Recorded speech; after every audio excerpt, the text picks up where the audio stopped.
வீடுதோறும் அரசு சேவைகள் மருத்துவம் தொடர்ந்திட ஸ்டாலின் தொடரட்டும், தமிழ்நாடு வெல்லட்டும். தங்க நகைகள் சோவரனுக்கு 3000 தள்ளுபடி, வைர நகைகளுக்கு 10,000 தள்ளுபடி, மேலும் பல சலுகைகளுடன் அக்ஷய சூப்பர் தங்க திருவிழா, Saravana store super jewellery, Chennai, Madurai, Coimbatore. Summer வந்தாச்சு. What's your plan for this holiday? எங்க கிட்ட விட்டுருங்க, நாங்க பாத்துக்கிறோம். GT Holidays, South India's #1 travel brand. 5 மாநில தேர்தல் தொடர்பாக இந்தியா முழுக்கவே அந்த செய்திகள் பரபரப்பாக போயிட்டுருக்கு. 5 மாநிலங்களில் 3 மாநிலங்களுக்கான தேர்தல் முடிஞ்சிருச்சு. தமிழ்நாட்டிலையும் மேற்கு வங்கத்திலையும் தேர்தல் நடக்க போகுது கூடிய சீக்கிரம். மே 4ஆம் தேதியை எல்லாரும் எதிர்பார்க்கிற இந்த சமயத்தில் ஒரு மிக முக்கியமான ஒரு சட்ட மசோதாவை மத்திய அரசாங்கம் கொண்டு வந்திருக்காங்க. 3 மசோதாக்களை கொண்டு வந்திருக்காங்க. அதில் இப்போ ஏன் கொண்டு வந்தாங்க, என்னென்ன மசோதாக்கள் சர்ச்சையை ஏற்படுத்தி இருக்கு, இதனால மேலும் ஒரு பிளவு ஏற்பட்டிருக்கு, போராட்டங்கள் ஏற்பட்டிருக்கு இந்தியா முழுக்க. என்னென்ன மாதிரிலாம் போராட்டங்கள் போயிட்டு இருக்கு, அது குறித்தான முழுமையான பின்னணி என்ன, இதற்கு பாஜக என்ன சொல்லி சமாளிக்கிறாங்க அப்படின்றது குறித்து இன்னைக்கான நிகழ்ச்சியில பார்க்கலாம். Welcome to sensation.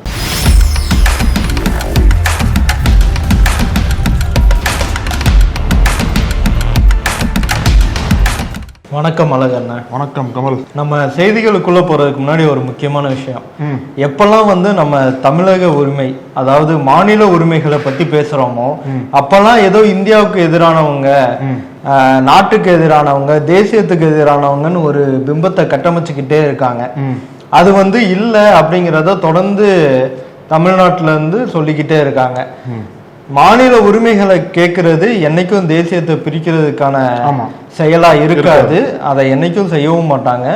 மாநில உரிமைகளை பத்தி பேசினா அது தேசியத்துக்கு எதிரானது அப்படிங்கிற நரேட்டிவை செட் பண்றாங்க.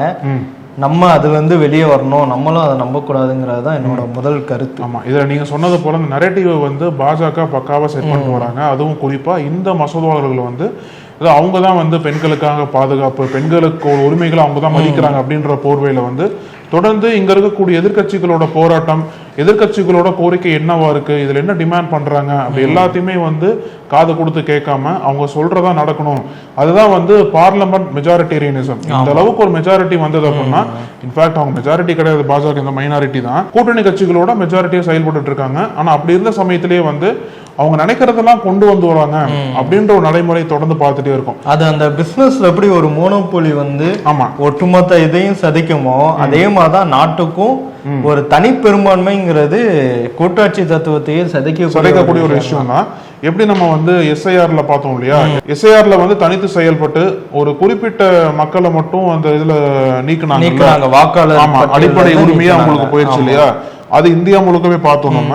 அதே மாதிரிதான் இப்பவும் பெண்களுக்கான இடஒதுக்கீடு மசோதாவை கொண்டு வர்றோம் அப்படின்ற போர்வையில, அப்படின்ற பேர்ல வெளிப்படையா அதை அறிவிச்சு அந்த மசோதாக்காக தான் நாங்க சிறப்பு நாடாளுமன்ற கூட்டத்தொடரை கூட்டுறோம் அப்படின்னு சொல்லி அது கூட சேர்த்து இன்னொரு மசோதாவை சேர்த்தாங்க பாத்தீங்களா.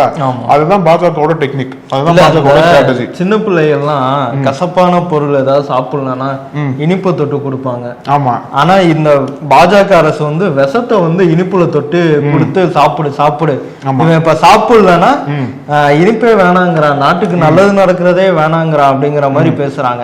மகளிர் இடஒதுக்கீடுங்கிறத எல்லாருமே ஆதரிக்கிறாங்க.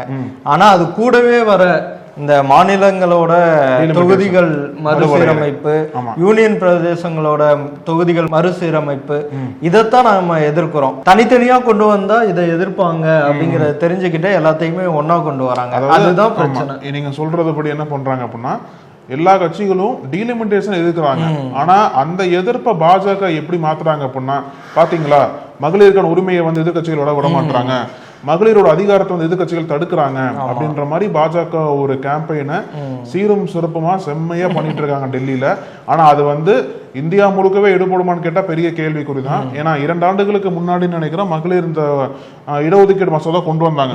அப்பவே எல்லாருமே ஆதரிச்சாங்க, அது நிறைவேறிடுச்சு. ஆனா அப்ப என்ன சொல்லப்பட்டது அப்படின்னா, அந்த இடஒதுக்கீடு என்பது இப்ப சமீபத்துல எடுக்கப்படக்கூடிய சென்சஸ்லாம் முடிஞ்சதுக்கு அப்புறம் தான் இடஒதுக்கீடு வரும்னு சொன்னாங்க இல்லையா. அது வரைக்குமே பாசிபிள் கிடையாதுன்னு சொன்னாங்க. ஆனா இப்போ அந்த மசோதாவோடய சேர்த்து கொண்டு வந்தீங்க பாருங்க, பாஜக உண்மையிலே பாராட்டணுங்க. எப்படிலாம் ட்ரிக் பிளே பண்றாங்க பாருங்களேன். டீலிமிட்டேஷனை அதாவது தனியா கொண்டு வந்தா நீங்க சொன்னது போல எதிர்ப்பு முழுமையா வரும்.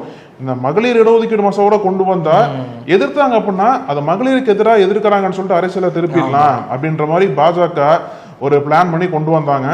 ஆனா அதுல வந்து இங்க இருக்கக்கூடிய பல அரசியல் கட்சிகள்லாம் வந்து அதை ரெண்டும் பிரிச்சு மேய்ஞ்சிட்டு இருக்காங்க. இது வேற அது வேற. டீலிமிட்டேஷன் என்பது கான்ஸ்டிடியூஷனுக்கே ஒரு மிகப்பெரிய ஆபத்தை ஏற்படுத்தும். மகளிர் இடஒதுக்கீடு என்பது வரவேற்கத்தக்க விஷயம் தான். ஆனா டீலிமிட்டேஷனோட கொண்டு வர்றதா வந்து அங்க வந்து பெரிய ஒரு ஆபத்தை ஏற்படுத்தும். ஏன்னா டீலிமிட்டேஷன் பொறுத்தளவுல வெளிப்படைத்தன்மையை பாஜக அங்க வந்து கடைபிடிக்கவே கிடையாது. டிராஃப்ட்ல ஒண்ணு சொல்றாங்க, வெளியில ஒண்ணு சொல்றாங்க. இப்போ கூட பாதிப்பு இல்லைன்னு வாய்மொழியா சொல்றாங்களே தவிர எழுத்துப்பூர்வமா அதுக்கான எந்த விஷயமே இல்லை. அதை வந்து எதிர்கட்சிகள் தொடர்ந்து கேள்வி கேட்டுட்டு தான் இருக்காங்க. இப்போ இதுல நம்ம முக்கியமா பார்க்க வேண்டிய ஒரு விஷயம் என்னன்னா, ஒன்றிய அரசோட ஒரு கொள்கையை நம்ம ரொம்ப தீவிரமா ஃபாலோ பண்ணோம். அதுதான் வந்து மக்கள் தொகை குறைப்பு. நாம் இருவர் நமக்கு இருவர், நாம் இருவர் நமக்கு ஒருவர் அப்படிங்கிற நிலையை நோக்கி நம்ம அரசு கொள்கையாவே அதை நகர்த்தி கொண்டு போயிட்டு இருந்தோம். அப்படி இந்திய ஜனநாயகத்துக்கும் சரி மக்கள் தொகை கட்டுப்பாட்டுக்கும் சரி நம்ம ஒரு பேருதவியா இந்த தென்னிந்திய மாநிலங்கள் இருந்துச்சு. அதுக்கெல்லாம் இப்போ ஒரு தண்டனையா, இப்ப நீங்க சொன்னதை கேட்டதுக்காக எங்களுக்கு தண்டனையா அப்படிங்கிறது தான் இப்ப எழுப்புற கேள்வி. நீங்க சொன்னது போல மக்கள் தொகை குறைப்புல தென்னிந்திய மாநிலங்கள் ரொம்ப இதுவாகவே செயல்பட்டாங்க. அதை நோக்கி தான் போனாங்க. ஏன்னா பெருசா அங்க பாப்புலேஷன் வளரல. ஆனா அதுக்கு ஏத்த மாதிரி பொருளாதார வளர்ச்சி வந்து பயங்கரமா இருந்தது.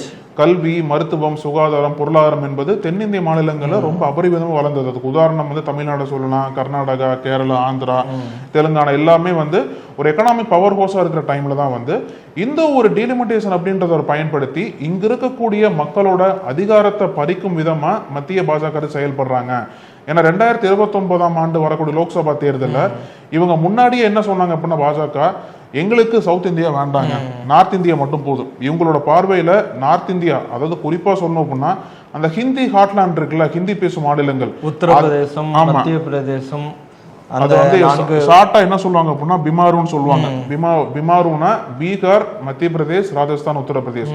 இந்த பிமாரு ஸ்டேட்ஸ் அப்படின்றது வந்து இந்தியாவிலேயே இருக்கக்கூடிய மிகவும் பின்தங்கிய ஏழ்மையான 4 மாநிலங்கள். இந்த 4 மாநிலங்களை வச்சுதான் பாஜக இதுதான் ஒட்டுமொத்த இந்தியா, எங்களுக்கு வேற மாநிலங்களே தேவையில்லை, இதுல ஜெயிச்சாலே நாங்க வந்து இந்தியா முழுக்க ஜெயிச்ச மாதிரி தான் சொல்லிட்டு இந்த குறிப்பிட்ட, அதோட குஜராத்தையும் சேர்த்துக்கலாம், இந்த மாதிரி சில குறிப்பிட்ட மாநிலங்கள்ல மட்டும் எம்பிக்களோட எண்ணிக்கையை அதிகப்படுத்தி அதுக்கு தோதா இங்க தென்னிந்தியால வந்து எம்பிக்களோட எண்ணிக்கையை வந்து குறைக்க போறாங்கன்னு சொல்லிட்டு எதிர்கட்சிகள் சொல்றாங்க. அப்போ இங்க இருக்கக்கூடிய அந்த பொருளாதார வளர்ச்சி என்பது இங்க இருக்கக்கூடிய மக்கள் தொகைக்கு ஏற்ற மாதிரி இந்த ஒரு ஈகோ சிஸ்டம் வந்து பில் பண்ண வேண்டிய தேவை எழுந்திருக்கிற சமயத்துல தான் இவங்க வேணும்னே வஞ்சிக்கும் விதமா மோடி அரசு செயல்படுறாங்க. அப்போ இங்க தென்னிந்திய மக்களுக்கான குரல்கள் வந்து நேஷனல் லெவல்ல பார்லமெண்ட்ல எடுபடாம போயிடும். ஏன்னா இப்போ வந்து 543 எம்பிக்கள் இருக்காங்களே லோக்சபால, டீலிமிட்டேஷன் பண்றது மூலியமா 850 எம்பிக்களா லோக்சபால உயர்வாங்க. அதனாலதான் அந்த புது பார்லமெண்ட்லயே வந்து அவ்வளவு பெருசா கட்டி வச்சாங்க. அதெல்லாம் பிளான் பண்ணி தான் கட்டுறாங்க. எல்லாம் 850 எம்பிக்கள் அப்படின்றது வந்து கிட்டத்தட்ட இப்போ இருக்கிறத விட ஒரு 300 எம்பிக்கள் கூட இல்லையா? அந்த 300 எம்பிக்கள் கூட அந்த நம்பர்ஸ் எங்கிருந்து வரும்னு பாத்தீங்க அப்படின்னா, நான் பேசணும் 4-5 மாநிலங்கள், இந்த மாநிலங்கள் இருந்தா நம்பர் உயர போகுது. இல்ல ஏற்கனவே இப்பவே வந்து உத்தரப்பிரதேஷ், மத்திய பிரதேஷ், அதை சுற்றி உள்ள மாநிலங்கள் அங்க ஜெயிச்சாலே இந்தியாவை ஆளுவதற்கான எம்பிகள் வந்து கிடைச்சிருவாங்க. ஆனா பாஜக அரசு அதையும் இன்னும் லேசா ஆக்கிக்கணும், இந்த தென்னிந்திய மாநிலங்களே வேணாம், அந்த 5 ஸ்டேட்டுக்குள்ள நாங்க இந்தியாவை ஆண்டுக்கிறோம் அப்படிங்கிற முடிவு தான் இந்த ஒரு மறுசீரமைப்பு கொள்கை. ஆமா, ஏன்னா இதுல வந்து நீங்க சொன்னது போலவே இந்த குறிப்பிட்ட மாநிலங்கள்ல மட்டும் போதும் அப்படின்னு நினைச்சுதான் பாஜக கொண்டு வருவாங்க. இது வந்து கான்ஸ்டிடியூஷன் அமெண்ட்மெண்ட், ஒரு அரசமைப்பு சட்டத்தையே நீங்க வந்து மாற்றி அமைக்கணும் அப்படின்னா ஜஸ்ட் ஒரு மெஜாரிட்டி மட்டும் இங்க பத்தாது. இங்க வந்து 3/2 பங்கு மெஜாரிட்டி வந்தா மட்டும்தான் இந்த மசோதா வந்து செல்லுபடியாகும். அப்போ லோக்சபால வந்து அந்த அளவுக்கு இப்போ 543 அப்படின்னா ஒரு 360 எம்பிக்களோட ஆதரவு இருந்தா மட்டும்தான் மசோதா வந்து நிறைவேறும், இந்த டீலிமிட்டேஷன் மசோதா என்பது. இப்போ என்னன்னா அந்த அளவுக்கு எம்பிக்கள் பாஜக வாசத்துல இல்ல. ஏன்னா அவங்களோட கூட்டணி எல்லாம் சேர்த்து பார்த்தாலே 290+ தான் இருக்கு. ஏன்னா இந்தியா கூட்டணி வந்து 240+ கிட்ட இருக்காங்க இல்லையா? அதனால வந்து அந்த அளவுக்கு பெரும்பான்மை எண்ணிக்கை இல்லைன்னு சொல்லிட்டு தான் எதிர்கட்சியில் என்ன சொல்றாங்க அப்படின்னா, இது நிறைவேறது கஷ்டம்ன்ற மாதிரி ஒரு பக்கம் சொன்னாலும் இப்போ நம்ம பேசுற டைம் வரைக்கும் இந்த பில் வந்து பார்லிமெண்ட்ல டிஸ்கஸ் பண்ணப்பட்டிருக்கு. இன்னைக்கு காலையில மோடி பேசிட்டு இருக்காரு. ஆமா, இப்போ வந்து காலையிலேயே வந்து இந்த பில் எடுத்துக்கலாமா வேண்டாமான்னு சொல்லிட்டு ஓட்டிங்லாம் பண்ணாங்க. ஓட்டிங்ல பில் எடுத்துக்கலாம்னு சொல்லிட்டு ஃபேவரா வந்ததுக்கு அப்புறம் தான் பில்லை வந்து டேபிள் பண்றாங்க. அது குறித்தான விவாதங்கள் போயிட்டு இருக்கு. நம்ம பேசுற டைம்ல தான் மோடியும் பேசிட்டு இருக்காரு. அவர் என்ன சொல்றாரு எல்லாத்துக்குமே தெரியும். என்ன சொல்வார், இது வந்து மகளிருக்கான அதிகாரம் அளிக்கக்கூடிய ஒரு புதிய மசோதா, நாங்க வந்து புதிய பாதையை காட்ட போறோம், புதிய பாதையில புதிய இந்தியா உருவாக்க போறோம்.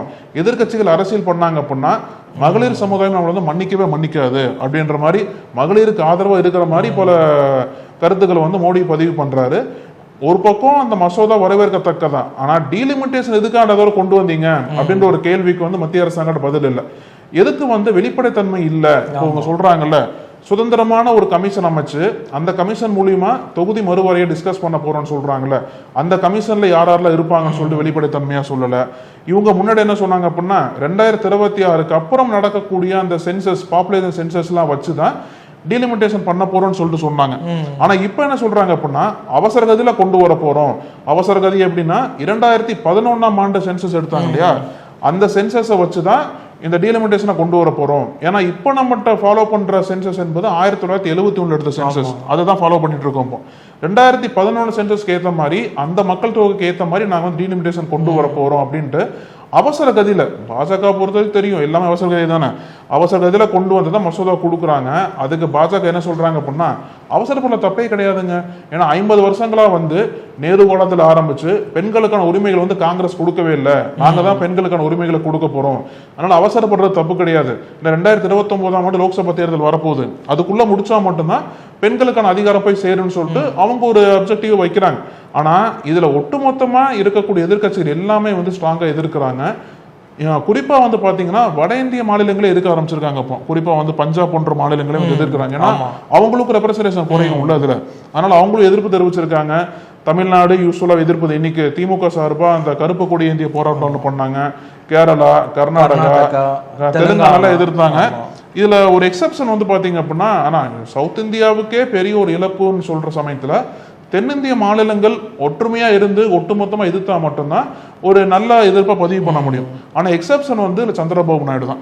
ஏன்னா சந்திரபாபு நாயுடு வந்து அமராவதி தலைநகரா வச்சுக்கோங்க, அங்க அவர் ஒரு பெரிய பங்களா அரண்மனை போன்ற ஒரு சட்டமன்றம் கட்டிட்டு இருந்தாரு. ஆமா ஆமா, அதுக்கெல்லாம் அப்ரூவல் கொடுத்துட்டனால இப்ப கூட்டணி ஆட்சி தானே போதும் அப்படின்னு சொல்லிட்டாரு. இப்ப கூட்டணி ஆட்சி தானே, அதனால சந்திரபாபு நாயுடு என்ன சொல்லிட்டாரு அப்படின்னா இந்த ஒரு டீலிமிட்டேஷனுக்கும் நாங்க வந்து 100% ஆதரவு தெரிவிக்கிறோம் அப்படின்ற மாதிரி. அதாவது அவங்க மாநிலமும் பாதிக்கப்படும், ஆந்திர பிரதேசோட எண்ணிக்கையும் குறையும், இல்ல எண்ணிக்கை வந்து பெருசா ஏறாது, அந்த ரெப்ரசன்டேஷன் பாதிக்கப்படலாம். தெரிஞ்சுமே எதற்காக சந்திரபாபு நாயுடு வந்து உடனடியாக அவரோட ஆதரவு தெரிவிக்கிறாரு அப்படின்ற ஒரு கேள்வியும் அவரோட ஆதரவுக்கு எதிர்ப்பும் கிளம்பி இருக்கு ஆந்திர பிரதேச அரசியல்ல.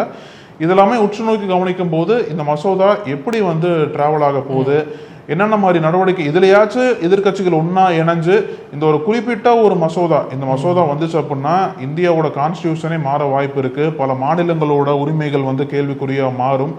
இதுவரைக்கும் அந்த ஃபெடரலிசமே வந்து பாஜக வந்து சதைக்க பார்க்குறாங்க. அதெல்லாம் காரணம் இந்த மசோதா தான். கொண்டு வந்துட்டாங்க அப்படின்னா அவங்க முடிவு பண்ணிடுவாங்க எங்களுக்கு 4 மாநிலங்கள் மட்டும் போதும். ஆனா இன்னொரு கேள்வி வரலாம், 4 மாநிலங்கள் மட்டும் போதும்னு சொல்ற பாஜக எதற்கு தொடர்ந்து பல மாநிலங்களை பிரச்சாரம் பண்றாங்க? இப்ப தமிழ்நாட்டில் பிரச்சாரம் பண்ணிட்டு இருக்காங்க, கேரளாவில் பண்றாங்க. அதெல்லாம் கூட்டி கழிச்சு பார்க்கும்போது இந்த 4 மாநிலங்கள்ல பாஜக பிரச்சாரம் பண்ணாட்டாலும் ஜெயிச்சிருவாங்க.